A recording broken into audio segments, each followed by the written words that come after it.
बिस्मिल्लाहिर्रहमानिर्रहीम।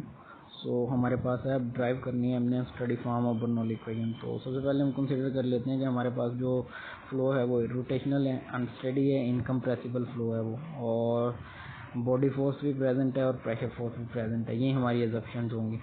अच्छा, इनकम्प्रेसिबल का मतलब ये है कि डेंसिटी कांस्टेंट होगी, और इसी तरह अनस्टडी का मतलब ये है कि वो टाइम पे डिपेंड करेगा। इरोटेशनल का मतलब ये है कि कर्ल जो वेलोसिटी वेक्टर का होगा वो जीरो के इक्वल होगा। बॉडी फोर्स प्रेजेंट है लेकिन ओनली इन जेड डायरेक्शन, और प्रेशर फोर्स भी प्रेजेंट है। और हमने फाइंड क्या करना है, बर्नौली इक्वेशन।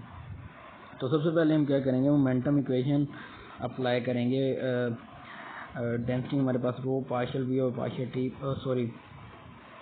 रो इंटू पार्शियल वी और partial T plus V dot del into V is आगे आ जाएगा rho G minus partial P plus mu partial square V. अब यहाँ पर हमारे पास जो टर्म्स हैं, यहाँ पर वी डॉट डेल वी और ये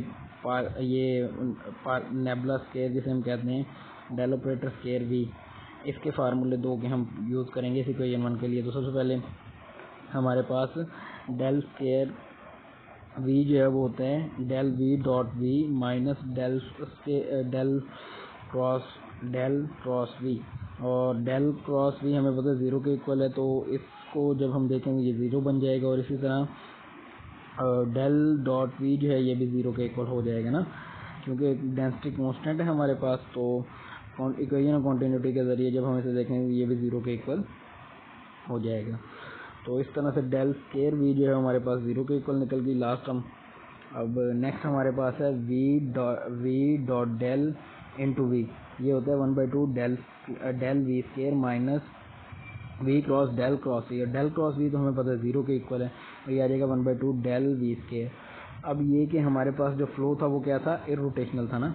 अगर फ्लो इरोटेशनल है इसका मतलब कि कर्ल ऑफ वी हमारे पास जो है वो ज़ीरो के इक्वल होगा। और अगर ऐसा हो तो हमें पता है कि एक स्केलर फंक्शन एग्जिस्ट करता है सच दैट कि उसका हम ग्रेडियंट लें, नेगेटिव के साथ भी हम ले सकते हैं, पॉजिटिव के साथ, यहाँ नेगेटिव के साथ ले रहे हैं, तो v is equal to minus negative del V आ जाएगा ना। इसको जब इक्वेशन वन में पुट करेंगे तो हमारे पास ये वाली इक्वेशन वन में पुट करने से ये आ जाएगा रो डेल्टा और डेल्टा वी माइनस वी की जगह आ जाएगा minus del five plus 1/2 del V square is equal to rho G minus del P. अब यहाँ पर हमारे पास ऑपरेटर इंटरचेंज हम कर सकते हैं, तो ये आ जाएगा डेल माइनस पार्शियल फाइव और partial D plus 1/2 del V square is equal to G minus partial P over rho. हमने क्या किया, ये जो डेंसिटी से दोनों तरफ से डिवाइड कर दिया रो से ना, क्योंकि कांस्टेंट से हम कांस्टेंट है तो हम इसे लिख सकते हैं डेल पी ओवर रो जो है वो डेल पी ओवर रो भी लिख सकते हैं, यानी इसे ऑपरेटर को होल पे भी करेंगे तब भी रो बाहर ही आ जाएगा, वही बात बनेगी। तो इस तरह लिख के उसे राइट साइड पे ले आएंगे। अब जी हमने कहा था कि एक्स, ये जो जी है ये हमारे पास बॉडी फोर्स जो है ओनली इन जेड डायरेक्शन है, इसका मतलब कि G Z is equal to minus G होगा। तो जब हम इसका कह लें कि यहाँ पर लेंगे, इसकी जगह आ जाएगा जी माइनस जी के आ जाएगा, और अगर हम जी जेड लें उसका यानी ग्रेडियंट लें तो हमारे पास जी बाहर आ जाएगा, और सिर्फ जेड कंपोनेंट का जेड के लिहाज से 1 बनेगा, तो जी के आ जाएगा।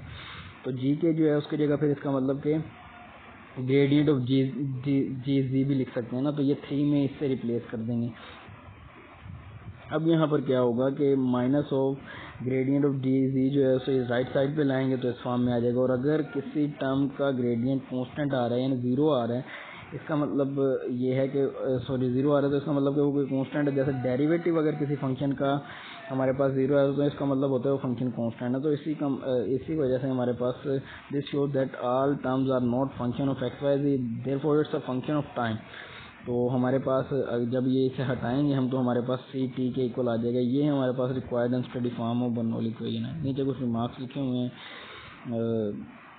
कि ये रोटेशनल फ्लो के लिए जरूरी है, ये दो इक्वेशन याद होना चाहिए।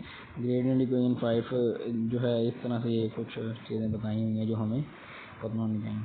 तो सिंपल हमने क्या किया, हमने पहले तो उसके ऑप्शन 5 याद होनी चाहिए। दूसरे नंबर पे हमें मोमेंटम इक्वेशन में दो टर्म्स के ये फार्मूले, और फिर उसके बाद हमने इरोटेशनल से वो v की वैल्यू निकाली, ऑपरेटर इंटरचेंज किया, g को ओनली z डायरेक्शन किया, g z जो है उसका लिया तो वो g k के इक्वल आ गया, उसे पुट किया और ये लिखा कि तमाम जो इसमें वेरिएबल यूज है वो not function of X Y G है, देयरफॉर इसे हम लिख सकते हैं फिर इस फॉर्म में, और ये हमारे पास रिक्वायर्ड बर्नौली इक्वेशन फॉर्म आ गया। ओके, अल्लाह हाफिज़।